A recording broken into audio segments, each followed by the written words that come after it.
Introduction. In over 10 years of continuous travel, I have encountered many peculiar and fascinating individuals. Usually the most interesting encounters are those with other travelers, men and women with no particular destination, or at least no destination they care to share. I like the idea that one can spend a fleeting evening with a stranger in the middle of a foreign metropolis, only to wave goodbye the following day and never hear from them again. We are merely ships that pass in the night. As I contemplate modern technology, social media and the like, I fear the ships are becoming all too visible. The subtle nuances, silent expressions and secrets that define us are now exposed to the prying spotlight of a lethargic civilization. So I look to places where secrets still exist, hidden nooks and passageways, the world beneath the disembodied voice of the many, the past. And there, by chance, a friend and I encountered an individual so out of touch with the modern world that he could have passed for a ghost. In what could very well have been his last year on this earth, he told us of a strange and profound experiment he was party to in his youth.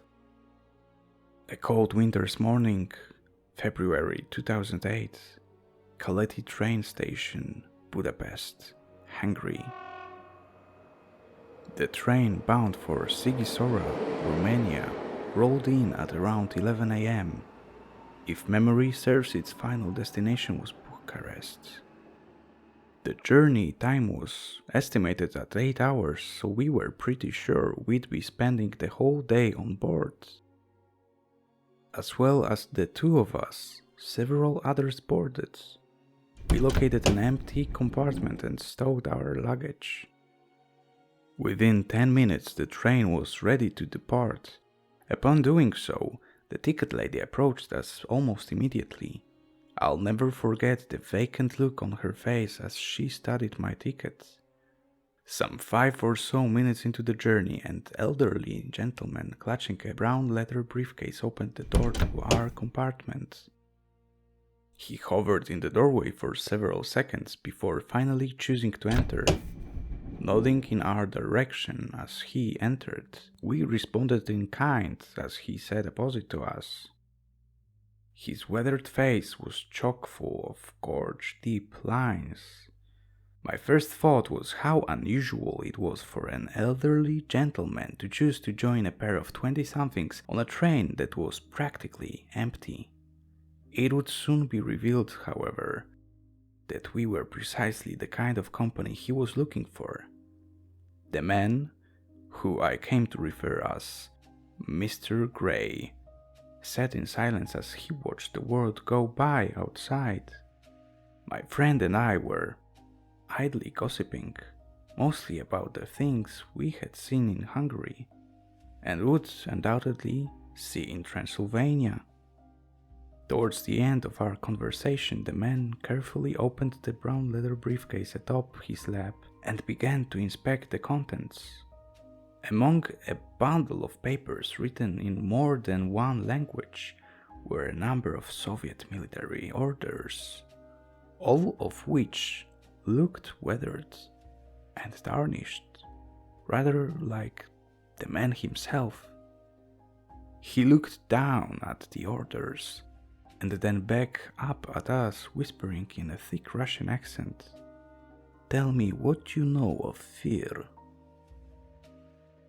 The man from Tbilisi, 1920s, Tbilisi, Georgia. Mr. Gray grew up in Tbilisi, Georgia in the 1920s. His father was a military figure and a great admirer of Joseph Stalin. He claimed to have been heavily brainwashed in his formative years, becoming a strong believer in the Soviet regime and communism in general. So, when he approached adulthood, his heart was inevitably set on military service. Upon reaching the age of 18, he relocated to the Soviet Union, specifically Moscow. He rose to prominence as a young and dedicated officer with an increasing interest in the human condition. This he attributed to his commanding officer's interest in experimental psychology. Throughout the Second World War, Mr. Gray worked as a practicing psychologist in a Russian laboratory on the outskirts of Moscow. There, he and his commanding officer, a man whom he referred to as Mr. Red, conducted a variety of experiments on unwitting subjects, often prisoners of war, although it wasn't unusual for volunteers to arrive at the laboratory, including would-be soldiers unfit for frontline warfare. Unsurprisingly, Mr. Gray's interest in this field grew exponentially after the end of the Second World War, and almost a decade later, during the height of the Cold War, he was conducting his own experiments. 1955, Gabala, Azerbaijan. For reasons undisclosed, Mr. Gray relocated to Gabala, Azerbaijan, and established a psychological research facility with a team of 7 medical practitioners. The team was assembled to conduct a highly controversial and secret experiment dubbed Project Sleep. But for those of whom were involved, it would later come to be known as Project Fear. In their search for willing subjects, villages in the neighboring countries of Armenia, Russia, and Mr. Gray's native Georgia were systematically searched. Vague but intriguing advertisements were posted in strategic locations throughout small and often poor communities. Mr. Gray was carrying one of the advertisements in his briefcase. Written in Georgian, he read the text aloud in broken English, which, if translated, would have looked something like this on paper. Volunteers required, civil servants, medical research, well paid, support medical science. The applications poured in. 12 candidates were selected and subsequently invited to eligibility hearings. Of the 12 initially selected, 7 were formally invited to participate in Project Sleep. The experiment was to be conducted in 2 stages, though candidates would only be made aware of the first. Project Sleep, Stage 1.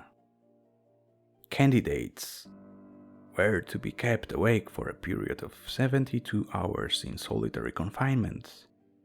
To ensure their consciousness, candidates were under constant supervision.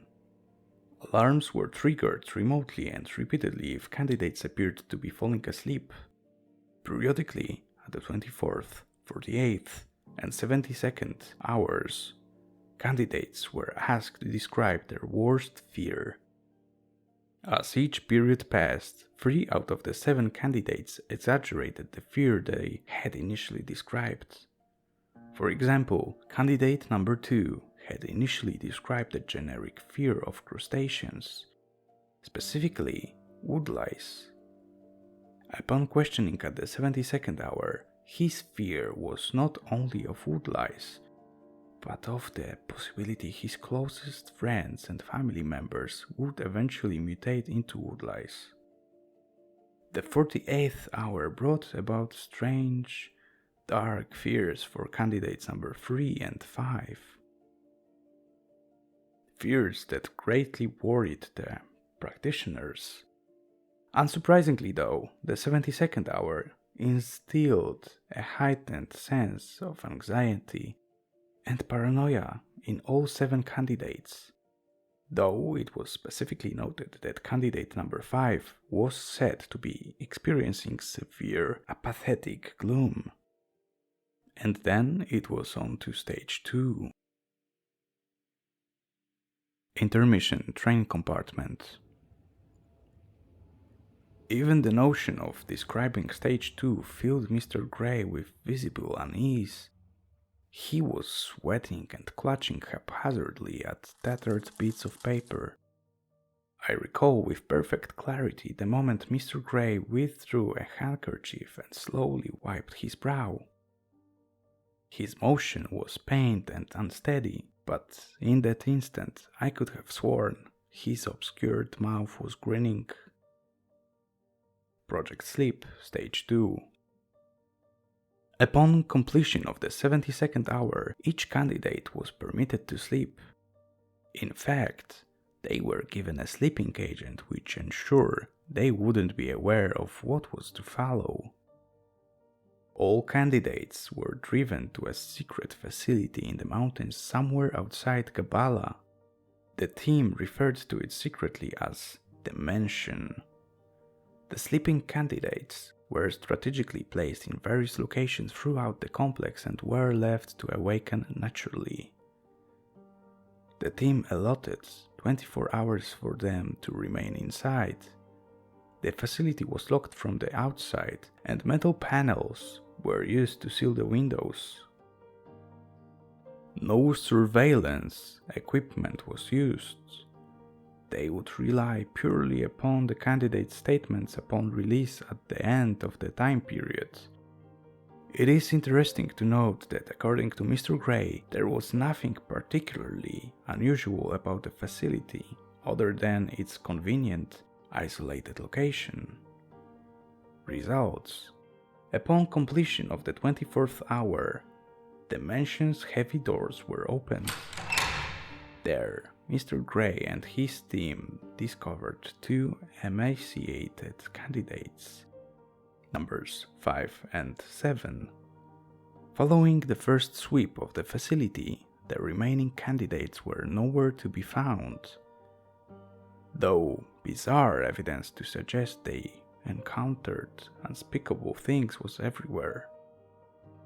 Candidate number 5 was comatose and as such was placed under supervision. Candidate number 7, however, was surprisingly calm and coherent. He described an experience unlike anything any member of the team had heard of before. It began with him waking in a quiet room, one eerily similar to his bedroom at home in Armenia, and hearing strange sounds including the fearful cries of unfamiliar voices. Approximately 10 minutes elapsed before a stranger burst into his room shouting maniacally, alluding to an insect of giant proportions pursuing him throughout dilapidated maze-like corridors. Ready to dismiss the stranger's story as nonsense, he became aware of a distant humming or buzzing sound. Some inexplicable winged creature was on the prowl, tirelessly searching for a victim to fulfill its unknowable desires. The stranger left the room amid uncontainable shrieks and disappeared into the darkness of a gloomy corridor. The buzzing sound continued for a while until number 7 heard what he could only describe as a blood-curdling scream. Number 7 exited the room only to discover thick, coarse hairs strewn upon the corridor, accompanied by sporadic pools of an unidentifiable viscous fluid. Mr. Gray and his team referred to the notes made during stage 1 with candidate number 7. He had repeatedly described a fear of helplessness, a fear that had remained consistent even after sleep deprivation. And so throughout stage 2, as he wandered throughout the mansion, he continued to experience circumstances beyond his control. He described labyrinthine corridors surrounding him that seemed to grow in height as he explored them. Doors seemed to move away from him, and his attempts to open them failed. He repeatedly came upon dead ends, beyond which he heard manic voices, giving rise to the notion that the owners of those voices were being pursued. In the end, it was nothing more than blind luck.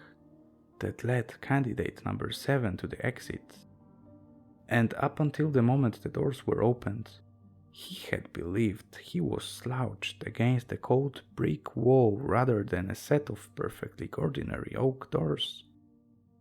Mr. Gray's discoveries within the facility were both fascinating and horrifying.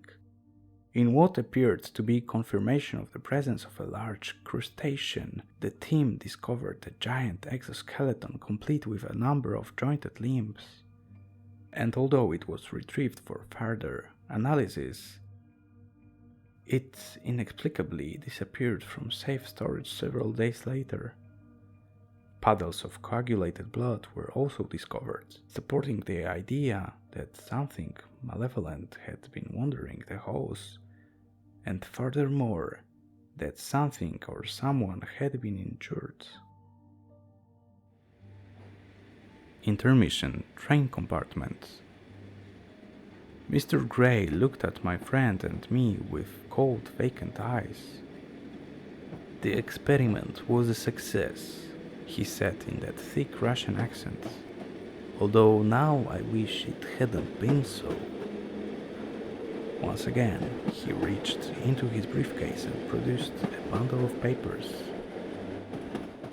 Further results: 1956, undisclosed location, Azerbaijan. Candidate number 5 spent almost 6 months in a coma and had been under constant medical supervision in an undisclosed location, where the team hoped he would eventually recover. Much to their relief, he awoke on February 23, 1956. Several days passed before he felt well enough to discuss the events leading up to his coma. The middle-aged Azerbaijani librarian disturbed Mr. Gray and his team of practitioners with his account so much so that all plans for subsequent experiments were abandoned. Mr. Gray recalled the librarian's unique fear as described in stage 1, the fear that human beings were vessels for a single greater entity, a being with one desire: to compartmentalize itself into a theoretically infinite number of finite individuals. The fear intensified as the time periods passed, with number 5 describing the entity as present in mammals, birds, and fish, but more worryingly, present in all human beings, living and dead. An entity that took the form of absolutely everything capable of breath in an endless attempt to escape the truth of itself as an impossibly lonely, omnipotent being. Candidate's number 5's conclusion and ultimate fear was that he too was an aspect of this faceless mass of a thing, and that in a universe of infinite possibilities he would be forced to live every single inconceivably horrible life imaginable from start to finish, over and over again, forever.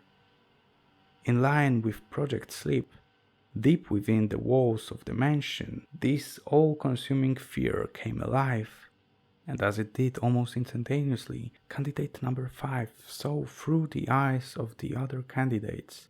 He saw their fears and lived them. He watched as they fled from untold horrors and screamed each of their screams. His mind wandered further still, deep into the strange, half-imagined minds of the creatures made flesh by the candidates and their fears. He felt things only monsters were supposed to feel, and merged them with emotions unthinkable to man, and as this hapless wandering consumed him, his mind began to collapse, almost as though the matter in which he was made was coming apart, torn asunder by the unseen forces of an exotic dimension, a place where only fear, pain, and agonizing confusion could exist. And there he stayed for almost 6 months. Candidate number 5 addressed Mr. Gray and his team, telling them of their fates. explaining the intricate invisible tapestry binding each and every one of them together, regurgitating memories, thoughts, hopes, and dreams from the deepest and darkest recesses of their minds. After what Mr. Gray described as almost an eternity of outpouring, the Azerbaijani librarian returned to that deep dark coma the team had found him in following the experiments. Train compartment. And so Mr. Gray's conclusion was ironic. In what was supposed to be an experiment designed to study the depths of fear, he and his team of practitioners summoned what can only be described as man's deepest fear, the fear that he one day may know himself. I asked what he meant by that. He said simply, "Your question is proof that we aren't quite there yet." Mr. Gray closed his eyes and slept. As the Carpathian Mountains rolled by the compartment window, I thought about the being and the frightening possibility that Mr. Gray himself and even my friend and I, on a quiet train rolling through Eastern Europe, could be nothing more than aspects of an unknowable, omnipotent creature. We reached our destination. Mr. Gray remained asleep. I took his photograph. A part of me wants to visit Gabala, Azerbaijan, to seek out the old facility in the mountains nearby. Will it be there? If the experiment truly was a success, shouldn't whatever was summoned still be there?